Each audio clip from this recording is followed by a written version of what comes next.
বন্ধুগণ, আমার বাবাজিরা, আমি যতক্ষণ কথা বলবো ইনশাআল্লাহ আমার দিকে তাকায় থাকতে হবে। অনেক লম্বা আওয়াজ আমি করি না, প্রয়োজন মনে করি না, কারণ রোগ অনুযায়ী যদি মেডিসিন দেওয়া হয় অল্প ঔষধে রোগটা ভালো হয়ে যায়, ঠিক কিনা বলেন? আমি যতক্ষণ কথা বলবো আমার দিকে তাকায় থাকতে হবে, কথাগুলো মনোযোগে শুনতে হবে, আমল করার জন্য বদ্ধপরিকর হতে হবে। কেননা এখানে যারা আমরা এসেছি প্রত্যেকের সময়ের দাম আছে। ছোট বড়, শিক্ষিত মূর্খ, student, teacher, service holder, businessman and another persons according to their status. মানে প্রত্যেকটা মানুষ যার যার প্রয়োজনে তার সময়ের দাম, ঠিক কিনা বলেন? আমি মাইক কথা বলি, আমার যেরকম সময়ের দাম, যে মাইক চালায় তারও তার সময়ের দাম, ঠিক কিনা কথা বলেন? বন্ধুগণ,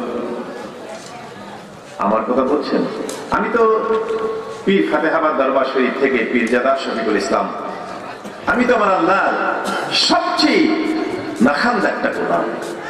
আমি তো আমার মাহবুদের তামাম জাহানে সবচেয়ে খাকসার একটা বান্দা। আমি আমার আল্লাহ রাব্বুল আলামিনের তামাম জাহানে আমি সবচেয়ে ফকির একটা বান্দা। কিন্তু আল্লাহ যে সারা পৃথিবীতে আমাকে ঘোরান, বিশ্বময় চলে যেতে হয় কালামে পাকের তাফসীর তুলে ধরতে, নবীজির হাদিস শরীফকে উপস্থাপন করতে। প্রোগ্রাম ছিল মিশর, প্রোগ্রাম ছিল দুবাই, প্রোগ্রাম ছিল ইন্দোনেশিয়া, প্রোগ্রাম ছিল সিঙ্গাপুর, প্রোগ্রাম ছিল মালয়েশিয়া। আসলাম দেশে, আবার গত মাসের 1 তারিখে চলে যেতে হয়েছে আমার মালয়েশিয়া। আসলাম আমি বাংলাদেশে 8 তারিখে গাজীপুর। বর্তমান যিনি এমপি, আমার অত্যন্ত আদরের, স্নেহের, সম্মানের আহসানুল্লাহ মাস্টার সাহেবের সুযোগ্য ছেলে রাসেল সাহেব, ওনার আব্বার জন্মের সেই মাহফিলের তারিখ ছিল 8 তারিখে বাংলাদেশে এসে শুরু হয়েছে বিরতিহীন আবার এই প্রোগ্রাম। আজকে আপনাদের খাদিম হিসেবে আল্লাহ আমাকে হাজির করেছেন, আমাকে এখানে হাজির করেছেন আপনাদের খাদিম হিসেবে, আর আপনাদেরকে আল্লাহ রাসূল ইসলামের মেহমান হিসেবে। তাহলে আমরা এখানে যতক্ষণ বলবো সময়টাকে মূল্যায়ন করা দরকার আছে কিনা? বলুন বলুন বলুন। এবার আসুন পবিত্র কালামে পাকের 114 সূরার মধ্যে থেকে একটি সূরা আল ফুরকানের 70 নম্বর আয়াতে কারিমা তেলাওয়াত করেছি। পাশাপাশি তার সাপোর্টে আরেকটা সূরা থেকে আরো কিছু আয়াতে কারিমা তেলাওয়াত করেছি। মহান আল্লাহ পাক রব্বুল আলামিন, রহমান রহিম, সামিউম বাসীর, জব্বার কাহ্হার, অলমাইটি লর্ড রব্বুল আলামিনের কাছে তৌফিক চাচ্ছি আল্লাহ আমাকে আয়াতে কারিমার বিশুদ্ধ তাফসীর, তার ব্যাখ্যা, তার ঐতিহাসিক, বৈজ্ঞানিক, ভৌগোলিক আলোচনা আপনাদের সামনে অতি স্পষ্ট ভাষায় তুলে ধরতে আল্লাহ আমাকে তৌফিক দিন। পাশাপাশি এই সমস্ত আলোচনাগুলো ইন আওয়ার লাইফ আমাদের সবার জীবনে সুন্দরভাবে বাস্তবায়ন করার তৌফিক দান করুন। আমরা সকলে বলি আল্লাহুম্মা আমিন। Listen to me. আলোচনা মাঝে মধ্যে আমি যখন কোরআন মজিদ তেলাওয়াত করব, আমার তেলাওয়াত শেষ দেন দেন উচ্চ কণ্ঠে বলে দিবেন আল্লাহু আকবার। পারা যাবে না? ইনশাআল্লাহ পারা যাবে না? শুরু হচ্ছে সরাসরি পবিত্র কালামে পাক থেকে তাফসীর ইনশাআল্লাহ। তাফসীর সাধারণত 4 প্রকার হয়ে থাকে। There are 4 kinds of তাফসীর। 1 নম্বর, কোরআন মজিদকে কোরআন মজিদের আয়াতে কারিমা দিয়ে তাফসীর করা। নাম্বার 2, কোরআন মজিদকে হাদিস শরীফ দিয়ে তাফসীর করা। নাম্বার 3, কোরআন মজিদকে আউলিয়া কামিলিনের জিন্দেগীর প্রেক্ষাপটে তাফসীর করা। নাম্বার 4, কোরআন মজিদকে বৈজ্ঞানিক, ভৌগোলিক দৃষ্টিকোণ থেকে তাফসীর করা। আল্লাহর মেহেরবানি, আপনাদের দোয়ায় আমি 4 প্রকার তাফসীর করে থাকি ইনশাআল্লাহ। আউযু বিল্লাহি মিনাশ শাইতানির রাজীম। প্রতারিত শয়তান থেকে বাঁচার জন্য সাহায্য চাই কার কাছে? আরেকটু জোরে, কার কাছে? আল্লাহর কাছে। বলা হয়েছে ফাস্তাইজ বিল্লাহি মিনাশ শাইতানির রাজীম। তোমরা যখন আমি আল্লাহর কালামে পাকের আলোচনায় বসো, শয়তান থেকে বাঁচার জন্য আমি আল্লাহর কাছে সাহায্য কামনা করব। তাই আমরা বলছি আউযু বিল্লাহ, I seek refuge in Allah from the rejected shaitan. বিসমিল্লাহির রহমানির রহিম। শুরু করছি নামে ওই আল্লাহ, কুল নাই, কিনারা নাই, মহিমা যাহার। সকলে পড়ি তো, বিসমিল্লাহির রহমানির রহিম। By the name of Allah, the most gracious and most merciful. আল্লাহর নামে। আল্লামা ফখরুদ্দিন রাজি রাহমাতুল্লাহ আলাইহি উনি একটা তাফসীর লিখেছেন, তাফসীর কবির। তাফসীর কবিরে উনি লেখেন, মা বাবার সন্তান মায়ের কবরের পাশে দাঁড়িয়েছে, বাবার কবরের পাশে দাঁড়িয়েছে। ওই সন্তান মা বাবার কবরের পাশে দাঁড়িয়ে কিছুই পারে না, শুধু বলতেছে বিসমিল্লাহির রহমানির রহিম। আল্লাহ ডেকে বলেন, ফেরেশতারা দেখো, মায়ের সন্তান বাবার সন্তান মা বাবার কবরের পাশে দাঁড়িয়ে বিসমিল্লাহির রহমানির রহিম পড়তেছে। রে ফেরেশতারা, তোমরা কাজ করো, যে সন্তান তার মা বাবার কবরের পাশে দাঁড়িয়ে বিসমিল্লাহ পড়লো, তাড়াতাড়ি যাও, জান্নাত থেকে নূরের মশাল, জান্নাতি মশাল এনে এই সন্তানের মাথার উপরে তোমরা সামিয়ানার মতো টানাইয়া ধরো। জোরে জোরে বলেন সুবহান। এই সন্তান মা বাবার কবরের পাশে দাঁড়িয়ে বিসমিল্লাহির রহমানির রহিম পড়েছে, তার মাথার উপরে নূরের মশালের চাদর সামিয়ানার মতো টানাইয়া ধরো। আল্লামা ফখরুদ্দিন রাজি রাহমাতুল্লাহ আলাইহি উনি তাফসীর কবিরে লেখেন, এই সন্তান যদি আল্লাহর শিখানো দোয়াটা পড়তে পারে, রব্বির হামহুমা কামা রব্বায়ানি সগীরা, একটু আগে বিসমিল্লাহর কারণে এই সন্তানের মাথার উপরে নূরের মশাল সামিয়ানার মতো টানানো হয়েছিল।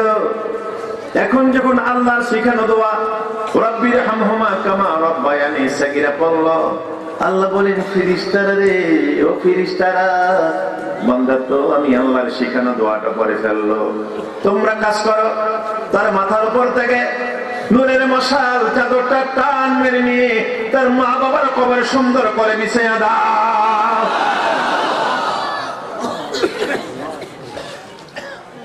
মায়ের জন্য, বাবার জন্য ইমাম সাহেবের কাছে যাবেন জিয়ারতের জন্য, পীর সাহেবের কাছে যাবেন জিয়ারতের জন্য, দোয়ার জন্য, ঠিক আছে যেতে হবে।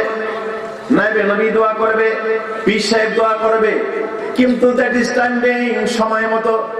আপনি তো ইচ্ছা করলে প্রতিদিনই পারবেন, সপ্তাহে একবারও পারবেন না। মা বাবার কবরের পাশে দাঁড়িয়ে বিসমিল্লাহির রহমানির রব্বির হামহুমা কামা রব্বায়ানি। আমার ভাইরা, আমার বাবারা, ও বন্ধুগণ, গাউসুল আজম শেখ মহিউদ্দিন আব্দুল কাদের জিলানী রাহমাতুল্লাহ আলাইহি উনি ওনার কিতাবের মধ্যে লেখেন, হাসরের কঠিন ময়দান কায়েম হয়ে যাবে। আল্লাহ তাআলা, আল্লাহর সেনাবাহিনী, আল্লাহর র্যাব, আল্লাহর পুলিশ, এদেরকে দিয়ে আমার আল্লাহ तमाम হাসরের ময়দান গ্রাহ করে আল্লাহ হুঙ্কার মারবেন, হাসরবাসীরা আমি আল্লাহ হলাম জব্বার, হাসরবাসীরা আমি আল্লাহ হলাম কাহ্হার, ও হাসরবাসীরা আমি আল্লাহ হলাম আহকামুল হাকিমিন। আল্লাহু আকবার। আপনারা বলতে পারেন, ও পীরজাদা শফিকুল ইসলাম হুজুর, হাকিম চিনি, আহকামুল হাকিমিন এটা তো হুজুর চিনে না। হুজুর একটু বলে দিতে পারবেন আহকামুল হাকিমিন কাকে বলে? ইনশাআল্লাহ বলে দিচ্ছি।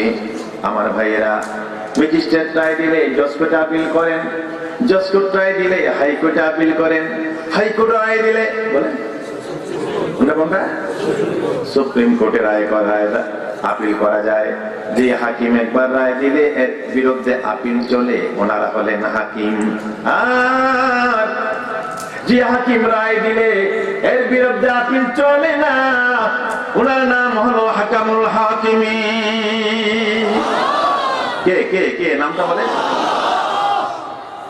আমার আল্লাহ ওয়াজ করেন, আলাইসাল্লাহু বিআহকামিল হাকিমিন।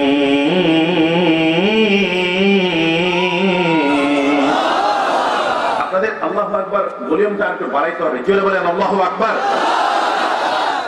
আমার ভাইয়েরা, আমার বাবারা, আল্লাহ হুঙ্কার মারতে থাকবেন, আর হাসরের ময়দানে মানুষেরা কান্নার রোল পড়ে যাবে। আল্লাহ আল্লাহ বলে আল্লাহর হুঙ্কারের সাথে সাথে বড় বড় নবী রাসূল পর্যন্ত থারথার করে কাঁপতে থাকবে, নফসি নফসি বলে। হাশরের ময়দানে চিৎকার আর চিৎকার শুরু হয়ে যাবে, কান্নার কান্না শুরু হয়ে যাবে। আমার নবী, আমার মায়ার রাসূল উম্মতের চিৎকার শুনে আমার নবী সইতে পারবেন না। আমার নবীজি উম্মতের কান্দারি আমার নবী রওনা দিবেন। আমার আল্লাহ যেখানে বসা, আল্লাহ সিংহাসনের দিকে রওনা দিবেন। আল্লাহ জানতেন আমার বন্ধুর উম্মতেরা যখন চিৎকার মেরে কাঁদবে, আমার বন্ধু দূরে থাকতে পারবে না। আমার বন্ধু আমি আল্লাহর কাছে চলে আসবে। আমি আল্লাহ যে সিংহাসনে বসা থাকবো, আমার বন্ধু যদি চলে আসে, আমার বন্ধু বসবে কোথায়? আল্লাহু আকবার, জোরে বলেন। আল্লাহ আগেই সিদ্ধান্ত নিয়েছেন, আমার বন্ধুর উম্মতেরা চিৎকার মেরে কাঁদলে আমার বন্ধু আমার কাছে আসবে, আমি তো সিংহাসনে বসে থাকবো, আমার বন্ধু আসলে বসবে কোথায়? এই জন্য আমার আল্লাহ সিংহাসনের ডান পাশে আমার নবীজির জন্য একটা স্টেজ বানিয়ে রাখবেন, একটা মঞ্চ বানিয়ে রাখবেন। এই মঞ্চের নাম দিয়েছেন আমার আল্লাহ মাকাম মাহমুদা। পীরজাদা শফিকুল ইসলামের বানানো ওয়াজ নয়। আপনাদের জানা আছে পীরজাদা শফিকুল ইসলাম আজে বাজে কথা বলা, গদবান্ধা কথা, গাজী কালুর পুঁথি এগুলি বলার অভ্যাস পীরজাদা শফিকুল ইসলামের নেই। আল্লাহর মেহেরবানিতে পবিত্র কালামে পাকের কথাগুলো, হাদিস শরীফের কথাগুলো আপনাদেরকে সরাসরি রিলে করে শোনাচ্ছি। আমার ভাইয়েরা, আমার বাবারা, আল্লাহ যখন দেখবেন আমার নবীজি উম্মতের কান্ডারি আল্লাহর দিকে যাচ্ছে, আল্লাহ বলবেন দোস্ত, দোস্ত, ও দোস্ত, ও হাবিব। আমি জানতাম দোস্ত আপনি আসবেন, আমি জানতাম। এই জন্যে আমি তো বসছি সিংহাসনে, বন্ধু আসলে বলবে কোথায়? সুবহানাল্লাহ। যেরকম দেখেন আপনার জন্য দোস্ত মঞ্চ বানাই রাখছে, স্টেজ। তাড়াতাড়ি আসেন, এখানে আসেন, আপনি আসন গ্রহণ করেন। আমার নবীজিকে আল্লাহ পাক মাকাম মাহমুদ, সুবহানাল্লাহ বলেন, মঞ্চের মধ্যে আসন গ্রহণ করবেন। আল্লাহর বন্ধু নবীজির হাতেও থাকবে পতাকা। 1,24,000 পয়গম্বর, প্রত্যেক নবীর হাতে যার যার পতাকা। কোন নবীর পতাকার সাথে আরেক নবীর পতাকার মিল হবে না। যেমন পৃথিবীতে এক দেশের পতাকার সাথে আরেক দেশের পতাকার মিল হয় না। দেখেন না আরাফা, মিনা, মুজদালিফাতে হাজিজি হারিয়ে যায়, পতাকার দিকে খেয়াল করে, ও ওই যে আমাদের বাংলাদেশের পতাকা, ঠিক কিনা বলেন? 1,24,000 পয়গম্বর আমার ভাইরা নবীজির মাকাম মাহমুদা আল্লাহ সিংহাসন গ্রাহ করে দাঁড়িয়ে যাবে। প্রত্যেক নবীর হাতে থাকবে পতাকা। উম্মতেরা নিজ নিজ নবীর হাতের পতাকা দেখে ওই নবীর পিছনে লাইন ধরে দাঁড়াবে। জোরে বলেন সুবহান। আল্লাহ বলবেন দোস্ত কি ব্যাপার? উম্মতের কান্ডারি, আপনি অ্যাডভোকেট জেনারেল, ব্যারিস্টার প্রধান, ও বন্ধু উম্মতের জন্য ওকালতনামা পেশ করুন। বিসমিল্লাহির রাহমানির রাহিম।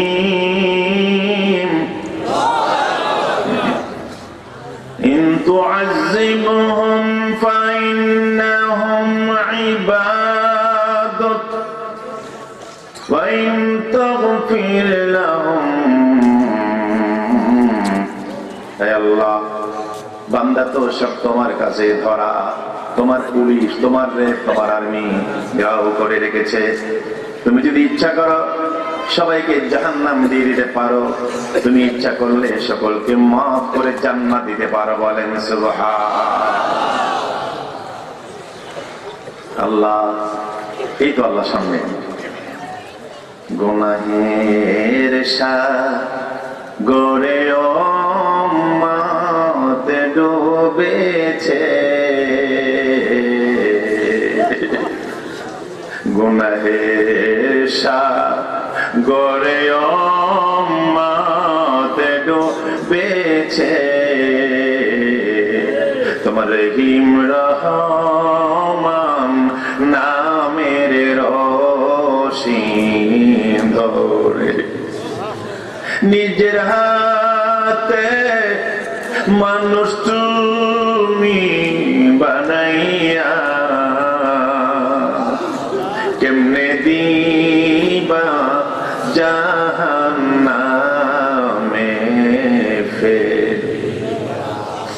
যত গুনাহ করছে উম্মত গোপনে মাফ কইরা দাও গো আল্লাহ নিজ গুণে। তুমি যদি মাফ না করো আমার উম্মতের, তুমি যদি মাফ না করো আমার উম্মতের,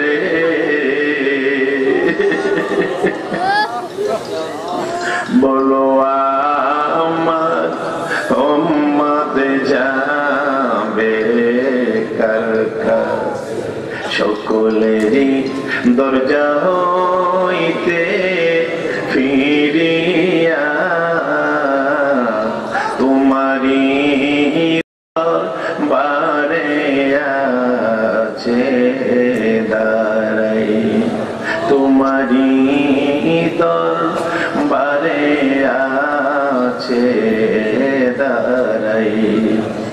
আমার ভাইরা, নবীজি নামাজ পেশ করতে থাকবেন, কামতে থাকবেন। হাসরের মাঠে লোকেরা চিৎকার মানে কামতে থাকবে, এমন চিৎকার আল্লাহকে নাম নেয়া। প্রাণের আল্লাহ রে কেমনে ডাকেলে পাবো তোমারে।